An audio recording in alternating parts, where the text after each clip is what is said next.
नमस्कार दोस्तों, आपके अपने favourite YouTube channel Shyam classes ring से आपका स्वागत है। मैं सुरेश कुमार एक बार फिर से आपके साथ। और दोस्तों आज आपको बताएंगे मॉडल पेपर 3, यानी इस क्लास से पहले आपकी 2 क्लासें कंप्लीट हो चुकी है। दोस्तों उन क्लास को एक बार ज़रूर देख लेना, क्योंकि एग्ज़ाम अब आपके करीब है, तो उन पेपरों को हल कर लेना। ये पेपर आपका आ गया 3, जो है आपके इलेक्ट्रिशियन ट्रेड के लिए। और जो पेपर है ये जो सेकेंड ईयर इंजीनियरिंग ड्राइंग का पेपर है, और एग्ज़ाम में आने की 100% गारंटी है। तो हर क्वेश्चन को ध्यान से देखो। यह लगभग आपका तीसरा पेपर है। जैसे ये पेपर आपके 5 कंप्लीट हो जाएंगे, इसके बाद में आपके फर्स्ट ईयर इंजीनियरिंग ड्राइंग के पेपर हल कराएंगे। तो दोस्तों वीडियो को लास्ट तक जरूर देखना। अगर अच्छा लगे तो लाइक करना और अपने दोस्तों के साथ शेयर करना। तो अब आपका पेपर स्टार्ट करते हैं। और पहला क्वेश्चन आ रहा है, ये आपका मॉडल पेपर नंबर, और 3 घंटे का पेपर होगा आपका। तो आपका पहला क्वेश्चन आ रहा है प्रतीक चिन्ह का, यानी पर्सन संख्या 1 से अधिक अन्य कोई 4 प्रश्नों को लिए। यानी टोटल आपको 7 क्वेश्चन दिए हुए हैं इस मॉडल पेपर में। तो उन 7 में से आपको टोटल 4 क्वेश्चन हल करने हैं। अब आपको 4 जो अच्छे लगे वो कर लेना, यानी आपको जो क्वेश्चन आते हैं वही अटेंड करना। तो पहला है आपका निम्नलिखित के ISI संकेत बनाइए, यानी drawing the flowing IS symbol, यानी आपको सिंबल बनाने हैं। तो आपका 1 नंबर प्रतीक चिन्ह आ रहा है, यानी डिजिटल मीटर।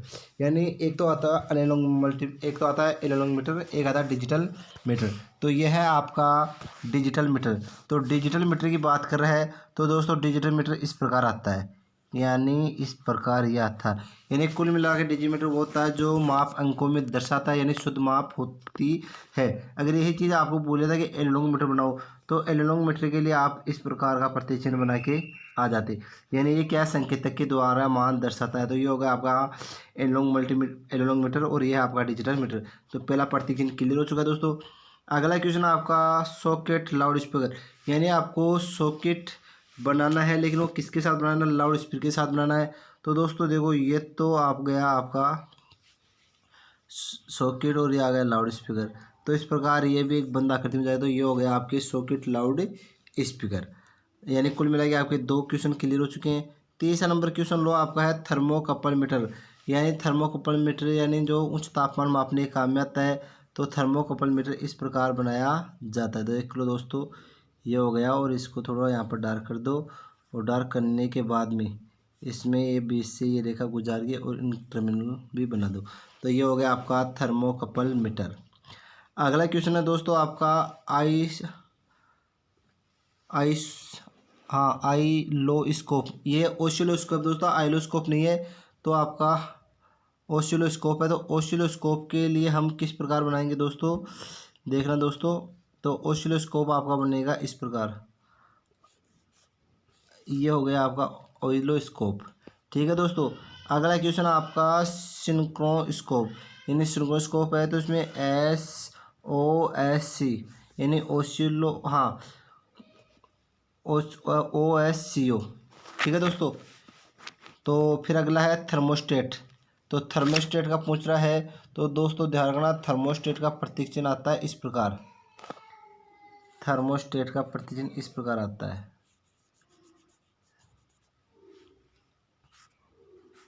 तो ये हो गया आपका थर्मोस्टेट का प्रतीक चिन्ह। अगला क्वेश्चन आपको नॉर्मली क्लोज कॉन्टैक्ट। तो ये नॉर्मली क्लोज कॉन्टैक्ट है, यानी कुल मिला के आपका नॉर्मली क्लोज्ड कॉन्टैक्ट पूछ रहा है। यानी कुल मिला के आपको मैंने पिछले पेपर में बताया था एक प्रेशर स्विच। तो इसमें आपको ओनली नॉर्मल क्लोज कॉन्टैक्ट पूछा, तो इसमें आप T लिख देना बस। तो ये हो गया आपका नॉर्मल क्लोज्ड कॉन्टैक्ट। अगला क्वेश्चन है आपका ऑपरेशन समय में देर से बनने वाला संपर्क, यानी ऑपरेशनल समय में देर से बनने वाला प्रतीक चिन्ह। तो इसका प्रतीक चिन्ह, ये प्रतीक चिन्ह आपका H। तो इसमें नॉर्मली ऑपरेशन के समय पूछ रहा है। हाँ दोस्तों, एक काम ने थोड़ा ये बता दिया, कौन सा आपका थर्मोस्टेट स्विच। ये है थर्मोस्टेट स्विच। तो थर्मोस्टेट स्विच का प्रतीक चिन्ह सामान्य दोस्तों आपका ये आएगा, कौन सा, ये इस प्रकार, ये होके इस प्रकार इस प्रकार, और इसको थोड़ा डार्क कर देना बस। तो यह है आपका थर्मोस्टेट। अगला क्वेश्चन आपका एच नंबर क्वेश्चन। तो एच नंबर क्वेश्चन कौन सा है? ओपन समय में देर से बनने वाला संपर्क। तो ओपन समय से देर से बनने वाला संपर्क पूछे तो इसमें भी आपको ये आ गया, फिर नीचे ये आ गया, ये कॉन्टेक्टर आ गए, और इसमें ये आके इसमें एक सॉकेट लग जाएगा इस प्रकार। तो इस प्रकार ये हो गया आपका ओपन समय में देर से बनने वाला संपर्क। अगला आपका क्वेश्चन, हाँ इसका ये भी बन सकता है दोस्तों। इसके अलावा आपका इसका इस प्रकार बना सकते हो आप, इधर करके ये करके, और इस पर भी क्या लगा दो, सॉकेट लगा दो। अगला प्रतीक चिन्ह है दोस्तों आपका मैकेनिकल रूप से इंटरलॉक, यानी मैकेनिकल रूप से इंटरलॉक पूछे तो इसमें पहले तो डेढ़ डेढ़ जगह कर लो, फिर इसके बाद में इस प्रकार ये डायोड से आकृति बना दो। तो कुल मिला के आपको दोस्तों इस प्रकार बनाना है,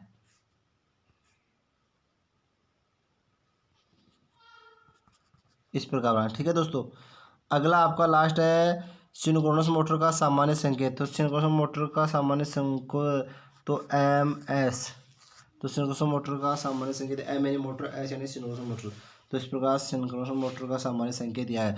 तो इस प्रकार दोस्तों आपका पहला क्वेश्चन क्लियर हो चुका है। अब इसके आंसर की बात करें तो एक बार आप आंसर भी देख लो दोस्तों। तो यह है आपका पहले का आंसर यानी थर्ड पेपर की। तो इसमें हमने आपको पहला बताया था, यानी आपका जो पहला है ये है डिजिटल मीटर, फिर आपको बताया था सॉकेट लाउड स्पीकर, फिर बताया थर्मोकपल मीटर, फिर बताया था आपको ओसिलोस्कोप, जो ओसिलोस्कोप आपका ये है, फिर आपको बताया था सिंक्रोनोस्कोप, फिर आपको बताया था थर्मोस्टेट, फिर आपका नॉर्मली क्लोज कॉन्टैक्टर, ठीक है तो नॉर्मली क्लोज कॉन्टैक्टर, और फिर बताया था आपको नॉर्मली क्लोज कॉन्टैक्टर ये आ गया, थर्मोकपल ये आ गया, और नॉर्मली क्लोज कॉन्टैक्टर का भी इसी प्रकार है, और ऑपरेशन के समय ये आ गया। फिर आपका मैकेनिकल रूप से इंटरलॉक और सिंक्रो मोटर का सामान्य प्रतिचिह्न। तो ये आपके प्रतिचिह्न क्लियर हो चुके हैं दोस्तों। अगला क्वेश्चन देखते हैं दोस्तों। आपका 2 नंबर क्वेश्चन क्या है? एक स्लिपिंग इंडक्शन मोटर के वाउंड रोटर का प्री एंड स्केच डायग्राम है। यानी आपको एक स्लिपिंग इंडक्शन मोटर है, उसके वाउंड रोटर का सामान्य फ्री हैंड स्केच डायग्राम बनाना है, ओनली हाथ से डायग्राम बनाना है। तो देखो दोस्तों 2 नंबर क्वेश्चन है किस प्रकार है। तो ये आ गया आपका वाउंड रोटर। मेरे साथ दोस्तों आपका पढ़ा हुआ भी होगा अच्छे से। तो ये लो, तो अब इसमें देख लो दोस्तों अच्छे से सारी चीज़ें। सबसे पहले वाउंड रोटर इस प्रकार आता है, इसमें ये रोटर वाइंडिंग आ गई, ये स्लिप रिंग आ गई, ये वेंट होल आ गए। इसके अलावा बात करें दोस्तों, ये आपके टीथ या स्लॉट ये आ गई, ठीक है दोस्तों। इसके अलावा बात करें दोस्तों तो ये आपके पीछे सापट बच गई। तो दोस्तों एक दो बार अभ्यास करना, यानी यहाँ पर ये 1 2 3 तो स्लिप रिंग लग रही है, और इस प्रकार ये तिरछी ये टिथ स्लॉट है, तो आप टिथ स्लॉट कर देना, और इधर ये वार्निंग इस प्रकार ये कर देना। दोस्तों अभ्यास करोगे आसानी से बना लोगे, मेरे हिसाब से किसी प्रकार की आपको दिक्कत नहीं होगी। पीछे इस प्रकार वार्निंग इस प्रकार कर लेना, ठीक है दोस्तों। ये सापट पीछे वाली आ गई, आगे वाली आ गई, और इस प्रकार इस वार्निंग में इनका कनेक्शन इस प्रकार हो रहा है। तो यह हो गया आपका एक स्लिपिंग इंडक्शन मोटर के वाउंड रोटर का प्री एंड स्केच डायग्राम। फिर क्वेश्चन नंबर 3 की बात करिए तो आपका क्वेश्चन नंबर 3 है दोस्तों, एक 3 फेज अल्टरनेटर में वोल्टेज बनाने की विधि सहित डायग्राम आरेख बनाइए। तो दोस्तों एक दो बार आप अभ्यास करोगे तो आसानी से बना लोगे, क्योंकि दोस्तों वीडियो काफ़ी बड़ा हो जाता है। इसी कारण हम ओनली आपको इस प्रकार डायरेक्ट पेपर हल करा रहे हैं। बोर्ड पर हल करा सकते हैं, लेकिन आपको मालूम है अगर क्लास 1-2 घंटे की होगी तो फिर बच्चों को देखने में परेशानी हो जाती है दोस्तों। तो अब आपका ये अगला क्वेश्चन है, एक 3 फेज अल्टरनेटर में वोल्टेज बनाने की विधि से डायग्राम बनाइए। तो दोस्तों यह है आपका डायग्राम, ठीक है दोस्तों। तो इस डायग्राम में देखो दोस्तों, इस डायग्राम में है सबसे पहले 4 पॉइंट स्टार्टर, ठीक है। ये फॉर्म फैक्टर डीसी सप्लाई इधर से आ रही है, ये रेजिस्टेंस लगा हुआ है, ये अल्टरनेटर है, ये वोल्टमीटर है, फिर आपके ये आर वाई बी ये इसका ये आ गई। इस प्रकार ये आपके आर में इधर आ गया, ये सेंट्रल वाइंडिंग आ गई, ये डीसी सप्लाई आ गई।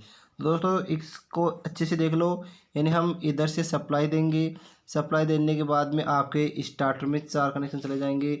इसके बाद यहाँ पर ये मोटर की शंट फील्ड वार्निंग आ गई, या आपका परिवर्तनशील प्रतिरोध आ गया, या आर्मेचर आ गया।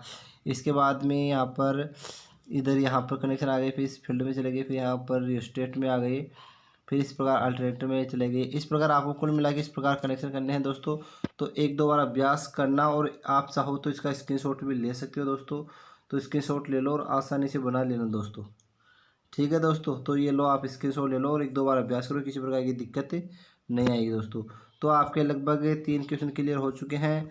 4 नंबर क्वेश्चन देखो, एक डीसी शंट मोटर की स्लिप स्पीड कंट्रोल के लिए सॉलिड स्टेट विधि का ब्लॉक डायग्राम बनाइए। तो क्वेश्चन नंबर 4 हल करना है दोस्तों। तो ये हो गया आपका क्वेश्चन नंबर 4, यानी block diagram slowed star system for speed control of A DC shunt motor. तो डीसी शंट मोटर की स्पीड कंट्रोल करने के लिए किस प्रकार का ये डायग्राम बनेगा। तो इसमें आप लगभग एक दो बार अभ्यास करोगे, स्क्रीनशॉट ले लो, फिर आसानी से बन जाएगा। तो इसमें क्या हो रहा है, सबसे पहले आप देख लो स्पीड पोर्ट ये आ गया। इसमें ये आपकी डबल अर्थिंग की हुई है। ये आपका स्पीड लोड समिंग ये आ गया। फिर ये आपका ये कंट्रोल आ गया। फिर इधर आर्मेचर आ गया। फिर ये मोटर फील्ड आ गई, फील्ड कॉन्ट्रैक्टर ये आ गए, और इस प्रकार ये आ गया। तो दोस्तों इसका एक दो बार अभ्यास करो, किसी प्रकार की दिक्कत नहीं आएगी। तो इस प्रकार आपके 4 क्वेश्चन कंप्लीट हो चुके हैं। 5वें नंबर क्वेश्चन की बात करें दोस्तों, 5वां नंबर क्वेश्चन आपका एक दो स्टेज पीएनपी ट्रांजिस्टर एम्पलीफायर का परिपथ आरेख बनाइए। ठीक है दोस्तों, तो एक दो स्टेज एनपीएन ट्रांजिस्टर का परिपथ आरेख बनाइए। Question number 5। तो दोस्तों क्वेश्चन नंबर 5 देखिए, यह है आपका एक दो स्टेज एनपीएन ट्रांजिस्टर एम्पलीफायर का परिपथ आरेख। तो दोस्तों इसका स्क्रीनशॉट लेना चाहो तो स्क्रीनशॉट ले लो और आसानी से बना लेना दोस्तों। तो इसमें क्या है दोस्तों, आपका ये कैपेसिटर लगा हुआ है यहाँ पर R1 R2 ये दो प्रतिरोध है। यहाँ पर ये इंडक्टर लगा हुआ है, फिर प्रतिरोध है। ये आपका एनपीएन ट्रांजिस्टर है। फिर यहाँ पर RE यानी एमीटर में ये प्रतिरोध लगा हुआ है। फिर ये इधर कैपेसिटर लगा हुआ है, फिर ये प्रतिरोध लगा हुआ, अर्थ किया हुआ है। फिर वापस यहाँ पर एनपीएन दो ट्रांजिस्टर की बात हुई है, 2 स्टेज है, तो 2 स्टेज एनपीएन ले लगाए हुए हैं। फिर इस प्रकार इन लगभग इसका भी एक दो बार अभ्यास करो, किस प्रकार दिन स्क्रीनशॉट ले लो और एक दो बार अभ्यास करो, ये भी क्लियर हो जाएगा। तो इस प्रकार आपके 5 क्वेश्चन क्लियर हो चुके हैं। कुल मिलाकर आपको 4 क्वेश्चन करने हैं। अगला है प्रतिरोधक में प्रतिरोध मान ज्ञात करने का कलर कोड चार्ट बनाइए।